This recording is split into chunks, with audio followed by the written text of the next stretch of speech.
শিক্ষার্থী বন্ধুরা, তোমাদের এসএসসি পরীক্ষার কিছুদিন পরে শুরু হবে। শেষ মুহূর্তের প্রস্তুতি চলছে তোমাদের, আর তোমাদের এই প্রস্তুতির জন্য আজকের এই ইংরেজি সাজেশন অনেকটাই কাজে আসবে।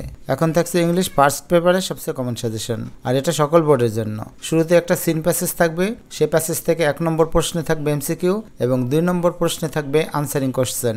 আর যে প্যাসেজগুলো সবচেয়ে বেশি গুরুত্বপূর্ণ সেগুলি হলো, আমি এখানে শিরোনাম দিয়ে রাখলাম, অর্থাৎ যে কোনো প্যাসেজের শুরুটা দিয়ে রাখলাম। 1 নম্বরে দ্য ইন্টারনেট টেকনোলজি, 2 নম্বরে মেহেরজান লিভস ইন আসলাম, 3 নম্বরে May Day or international workers day, 4 নম্বরে heritage is what we inherit, 5 নম্বরে হিউম্যানস ক্যান নিদার চেঞ্জ, 6 নম্বরে 21 February is a memorable day, 7 নম্বরে জাহির রায়হান, 8 নম্বরে কান্ট্রিজ অফ দ্য ওয়ার্ল্ড, 9 নম্বরে মাদার তেরেসা ওয়াজ moved এবং 10 নম্বর, এটা 10 নম্বর হবে, মাইনুল ইসলাম ইজ আ কোয়ালিফাইড ফার্মার। এই 10টা সবচেয়ে বেশি গুরুত্বপূর্ণ এবং একটু কম গুরুত্বপূর্ণ শেষ মুহূর্তে পড়ে যাবে। সেগুলো হলো 26 মার্চ আওয়ার ইন্ডিপেন্ডেন্স ডে, 2 নম্বরে today there are many jobs এবং 3 নম্বরে পহেলা বৈশাখ। সিন প্যাসেজ 2, এই অংশে আরও একটা সিন প্যাসেজ থাকবে।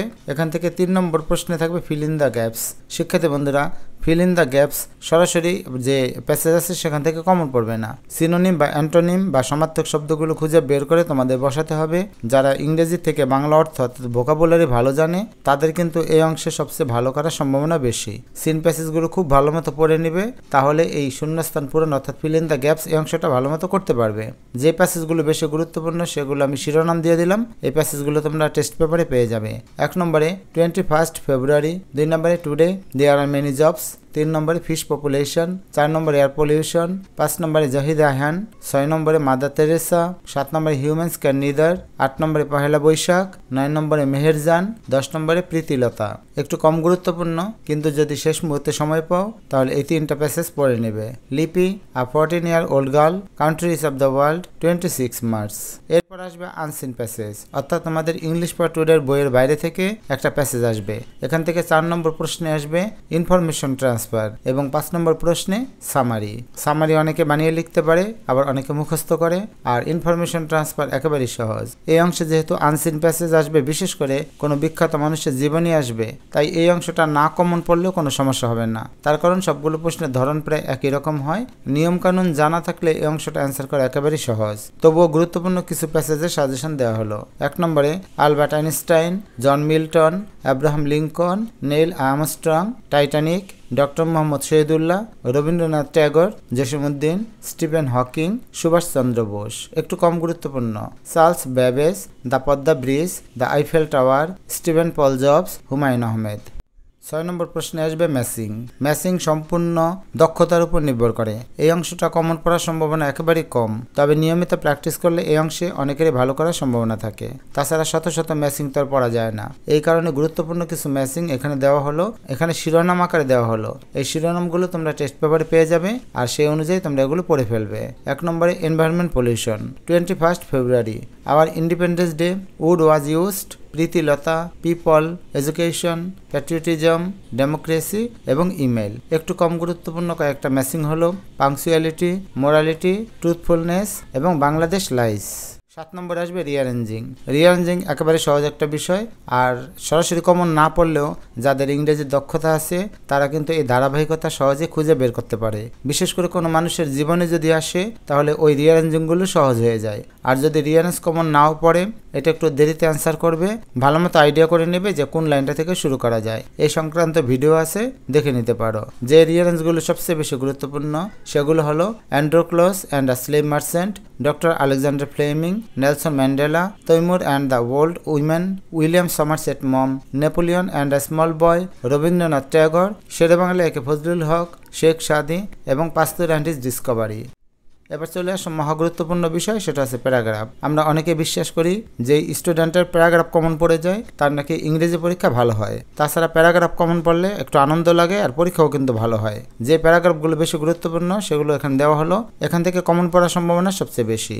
1 নম্বরে book fair, deforestation, tree plantation, school magazine, winter morning, environment pollution, school library, early rising, traffic jam, dengue fever এবং বর্তমান সময়ের সবচেয়ে গুরুত্বপূর্ণ প্যারাগ্রাফ সেটা হচ্ছে অ্যান্টি ডিসক্রিমিনেশন স্টুডেন্টস মুভমেন্ট, অর্থাৎ বৈষম্য বিরোধী ছাত্র আন্দোলন। শিক্ষার্থী বন্ধুরা, এটার উত্তর আমি দিয়ে দিয়েছি অলরেডি, তোমরা ডিসক্রিপশন বক্সে লিঙ্ক পেয়ে যাবে, দেখে নিবে। একটু কম গুরুত্বপূর্ণ প্যারাগ্রাফ দেওয়া হলো যেগুলো তোমাদের পড়ে যাওয়া উচিত। 1 নম্বরে rainy day, street hawker, national flag, loadshedding আর টি স্টল, আফার্মার। এই প্যারাগ্রাফগুলোর মধ্যে অনেকগুলো কিন্তু আছে, আবার সেকেন্ড পেপারে পড়তে হবে। তাই একবার যদি ফার্স্ট পেপারের জন্য পড়ে ফেলো, সেকেন্ড পেপারে তোমাদের যে প্রিপারেশন সেটা হয়ে যাবে। এটাও গুরুত্বপূর্ণ বিষয়, অর্থাৎ কমপ্লিটিং স্টোরি। এটাও যদি কমন পড়ে পরীক্ষায় মন ভালো থাকে, আনন্দ লাগে এবং পরীক্ষাও ভালো হয়। সবচেয়ে গুরুত্বপূর্ণ স্টোরিগুলো এখানে দেওয়া হলো, আশা করি কমন পড়ে যাবে। 1 নম্বরে where there is a will there is a way, এটা হচ্ছে থার্স্টি ক্রোজে, সেই গল্পটা। Slow and steady wins the race, এটা হচ্ছে হেয়ার অ্যান্ড টর্টয়েস, এই গল্পটা। 3 নম্বরে failures are the pillars of success, Robert ব্রুশের গল্প। 4 নম্বরে ইউনিটি ইজ স্ট্রেংথ, ফার্মার এবং তার যে 4 ছেলে বা 3 ছেলে সেই গল্প। Nobody believes a liar, liar কাউবয়ের গল্প। Dress does not make a man great, Sheikh সাদির গল্প। ডিভোশন টু মাদার, বাইজিদ বোস্তামির গল্প। Dividing the bread, rats and মানকির গল্প। অনেস্টি অফ আ স্কুল বয়ের অনেস্টির গল্প। একটু কম গুরুত্বপূর্ণ, যেহেতু স্টোরিগুলো তোমাদের ভালোই মনে থাকে, সেজন্য এই 4টা পড়ে যাবে। Honest woodcutter, who's to bell the cat, king Midas and his golden touch, foolish crow and clever fox. 10 নম্বর আসবে গ্রাফস অ্যান্ড চার্টস। এই অংশটা সহজ এই কারণে যে একটা গ্রাফ পড়লেই সবগুলো দেওয়া যায়, অর্থাৎ একটা নিয়মে সবগুলো মোটামুটি দেওয়া যায়। আর চার্টের ক্ষেত্রেও তাই, অর্থাৎ পাই চার্ট যদি আসে, একটা যদি পড়ে যাও ওই নিয়মে আশা করি সবগুলো দিতে পারবে। তবুও পরীক্ষা যেহেতু গুরুত্বপূর্ণ একটা বিষয়, এখানে কিছু গুরুত্বপূর্ণ গ্রাফস বা চার্টস দেওয়া হলো, যেগুলো থেকে আসার সম্ভাবনা সবচেয়ে বেশি। 1 নম্বরে ইন্টারনেট ইউজার্স অফ বাংলাদেশ। 2 নম্বরে choice of profession by different educated people, Facebook users, mobile phone users, the number of people living below the poverty line, population growth rate, literacy rate, selling rate of books in 21শে বইমেলা, road accident. এবং chart হিসেবে যেগুলো বেশি গুরুত্বপূর্ণ, choice of professions by different educated people, transportation used by the students, families, household expenditure, passing rates of the students in different subjects, students time spending on various activities, interest of the students in different subjects, sources of air pollution in a city এবং supporters of different games of a country। এরপর letter suggestion, এটা email আকারে আসুক, letter আকারেই আসবে। Email যদি আসে নিয়ম একই, শুধু ইমেলের নিয়মটা ঠিক রেখে লেটারটাকে লিখে দিলে হয়ে যাবে। আর লেটার খুব কঠিন বিষয় না, কারণ অনেকে এটা বানিয়ে লিখতে পারে। তবুও যাদের একটু সমস্যা যে প্রস্তুতি নিতে হবে কি পড়বো না পড়বো, তার জন্য এই সাজেশন। মোস্ট ইম্পর্টেন্ট 1 নম্বরে what you intend to do after the SSC examination অথবা প্ল্যান আফটার দ্য এক্সাম, এভাবে আসতে পারে। অর্থাৎ পরীক্ষার পরে তুমি কি করবে তা জানিয়ে বন্ধুকে চিঠি। Importance of taking regular physical exercise, thanking for birthday gift, importance of reading newspaper, describing your country, preparation for the SSC exam, এটা ভাবে আসতে পারে। progress of studies, describing the picnic you have enjoyed। একটু কম গুরুত্বপূর্ণ, তাও letter যেহেতু, আর সহজ বিষয় পড়ে ফেলা উচিত। describing the co-curricular activities of your school, about prize giving ceremony of your school, inviting to join the picnic, এটা এভাবে আসতে পারে। inviting to spend summer vacation, thanking for hospitality, congratulating for brilliant success in the exam, describing how you have spent the summer vacation, describing a road accident।